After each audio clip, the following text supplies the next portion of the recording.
Madam Toastmaster, fellow Toastmasters, and guests. You've written the great American novel?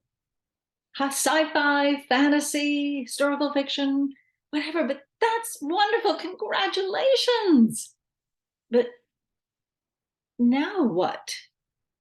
Well, now you want to get published. And how do you do that? Well, there are two paths that you can go on, the traditional path and the self-publishing path. So let's take a look at these each. In the traditional path, you get an agent. The agent pushes your book around to different publishers. Somebody decides to publish it. It gets onto the bookshelves. People buy it. It becomes a bestseller. You become famous. It's all good. So what are the steps to get to the all good? Well, first, you need to get yourself an agent. And how do you do that? Well, you go online, of course. I found that readsy.com had an excellent search engine. They had everyone from William Morris to some small boutique agencies listed, and they tell you exactly what it is the agent is looking for in terms of genre, in terms of what you need to send with your submission to them, whether it's a summary, a treatment, or the entire manuscript. So what you want to do, though, is really do your research. You don't want to just pick any agent randomly. You want one who is going to be passionate about you and your project. So they have to have a connection with you. For instance, if there's another author who you feel is similar to you in style or in the content or genre that they write in, find out who represents them and see if you can approach that agent, because at least then you could say, well, as you represent this person, I think we would be a good fit. So once you have found, I would say, at least 4 agents that you want to send out your manuscript to for possible representation, what do you need to do? Well, you need to send what's called a query letter. What is it? Well, really, it's a love letter. You want them to fall in love with you and with your book. You want them to know about you. They get lots of these letters. So you don't want to go on too long, but you want to make sure that you include enough information that they feel that they know you and they know your book. And you need to explain to them why you feel your book should be out there in print. What is it you are bringing to the world with your book? Or what is your specific experience that makes you qualified to be the author of this book? Anything that is going to give them something that they can latch onto and get excited about you and representing you. Okay, so you've done this, you've sent your letter, you've included whatever materials they have requested. Then what? Well, now you wait. Because everything depends upon having an agent when you are doing traditional publishing. They are the ones who are going to get your book into the hands of a publishing house. So you wait. And maybe you send some more queries and then you wait some more. I listened to a podcast about publishing, and there's a successful author who shares a story. He says, anytime he goes on one of his seminars, there's inevitably an author who raises their hand and says, what am I doing wrong? I've been sending out query letters for like 3 months and nobody's getting back to me. Well, this author just laughs and tells him, you're doing nothing wrong, but you are being impatient, because it took me 3 years of sending out query letters before I got an agent. Yes, 3 years. So this is not a quick process.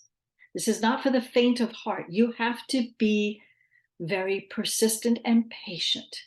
Keep writing, keep working on your current manuscripts. Do what you need to do, but you might be waiting for years. Or you may get lucky right away.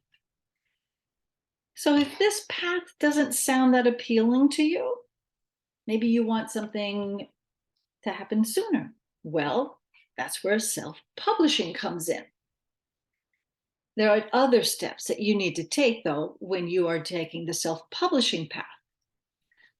You don't need to find an agent, but you do need to take lots of time to make sure your book is in as great state as it can possibly be. And don't rely on yourself to make that judgment. Send it out. Fellow writers, friends, if you don't want to impose upon them, or you're a little insecure and you'd rather just have some anonymous people who you don't know and who don't know you read it.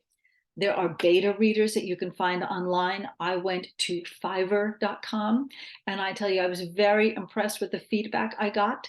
I was able to pay very little money and get 2 college professors and a number of youth readers, YA readers, because my book is YA. I wanted to get a teenager to read it and give me their feedback. And I tell you, I was really impressed with the level of feedback, and it was very useful. Now, they're not going to catch a lot of grammar and syntax, but they will tell you if the character is engaging, if the story makes sense, if there's a logic to the flow of the story. You can also pay for a book editing service who will go through everything from syntax and grammar and all of that, but they will charge you for this. So you want to make careful research before you give anybody any money for this. Elite Authors is just one that I came across. There are plenty of others. So again, just do your homework. Rather than using your time to do your homework to find an agent, you're going to do your homework to find beta readers, to find other people to give you feedback, or to find a site like this. Okay, now you have got your book in tip-top shape. You're ready to send it out.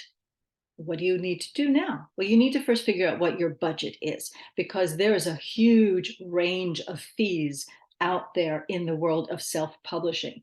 So research the publishers. They're called hybrid publishers because they don't work with agents. They work directly with authors and then also with the printing houses.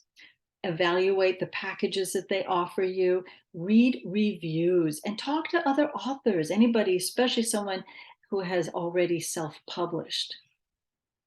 Here are just a few of the companies that I came across. I'm not recommending these in any way, but these are some of the ones that are out there that people are giving some good feedback about. I used Archway. Now, I did this because this is the first and maybe the last time that I'm going to be self-publishing, and Archway is associated with Simon & Schuster. So rightly or wrongly, I thought they have a reputation to maintain and maybe a quality of staffing that is more closer to akin to what you would get at Simon & Schuster. I have been somewhat happy with them. Nobody's perfect, but you need to just do your due diligence. The things you need to inquire before you hand over your cash to anybody, though, is how many books have they published? Make sure that they are legitimate, not some fly-by-night. Find out, do they do a print run or only print on demand? Is it a difference in the book quality of that? So you need to decide, is that important to you? Of course, the fees are important, reviews are important. If you can find out other books that they've published, you can get some of these sometimes off Amazon for very little money. You can look and see what the quality is. Also, you want to see if you're a fit. If they publish only horror books and you've written a romance, that's not a good fit. Now, there are also these websites which will help you avoid some scams. One is called Writer Beware. The other is the Alliance of Independent Authors, the ALLI. Also, you can Google other resources, but definitely do everything you can before you hand over your money to make sure that you are happy and you're giving it to the right company. So I said, I went with Archway. Now you can see here on the left, this is the list of the various packages that they offer. I went with the least expensive, the $2,200 package. You can see on the far left, that's got a few checks. On the far right, you see all of those checks down the column. That's a $15,000 package. So you can see this can get to be very, very costly. So you want to be careful. Now, if you really don't want to spend anywhere near either of those amounts of money, there are some options like Ingram Spark. And I know there's others out there. This is just an example of one that you can look for when you Google self-publishing. Here you can, for as little as $50, get an ebook and a print, or as little as $25, just get an ebook. So look into that as well. You need to decide based on what you want to spend and what you want to invest, what works for you. So now you've selected a publisher. Well, what are the next steps? Well, you're going to sign a contract. I know everybody says don't sign anything without having a lawyer look at it. To be honest, I didn't want to invest in a lawyer, so I signed after just looking over it myself. If you have a lawyer available to you or in your family, great, have them look it over. You pay your fees, and then you submit your manuscript, the one that you have thoroughly vetted and checked over and over and over. Some packages will give you an editorial pass where you can get notes. I did that. Their notes were really more about the story structure, and they made a recommendation, which I followed. I ended up writing an extra chapter because they felt that there was some connections missing, and I appreciated that feedback. But they don't look at grammar, they don't look at typos. That's up to you. Then you have to do the final approval of everything. Now, they will give you resources from which you can choose your cover art, or you can find your own. You just make sure that it's royalty free or you have the rights to it. And then once all that is said and done, then you see your book available online. It won't be in bookstores. That's only for traditional publishing. Now, say you don't really want to spend anything. There are options. Now, I can't vouch for them because I haven't used any of them, but these are three: the Amazon KDP, the Apple Books, and the Barnes & Noble Press. They won't charge you up front, but you will pay them a larger percentage of each book sale, but you're not giving them anything up front. You have to be prepared to do a lot of the work yourself that the hybrid publisher is there to help and assist with and answer questions for, like getting your ISBN number, making sure that your title is clear, your art is clear, all of this kind of stuff. You have to be responsible for all of that. But once you've done that, you send a manuscript, they will send you a copy to review. You may find that the formatting is off, because remember, the formatting is on you, not them. So if the margins aren't narrow enough or are too narrow or whatever, you have to change your manuscript and re-upload it.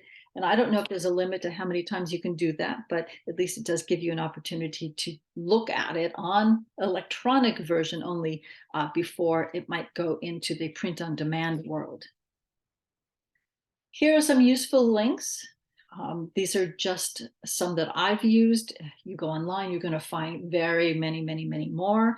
Talk to other writers. I actually got some feedback from some of the writers here on notes about places that they have used, which I unfortunately did not incorporate into this, so you don't have the benefit of them, but I will try and share that with you at some later point. And then good luck.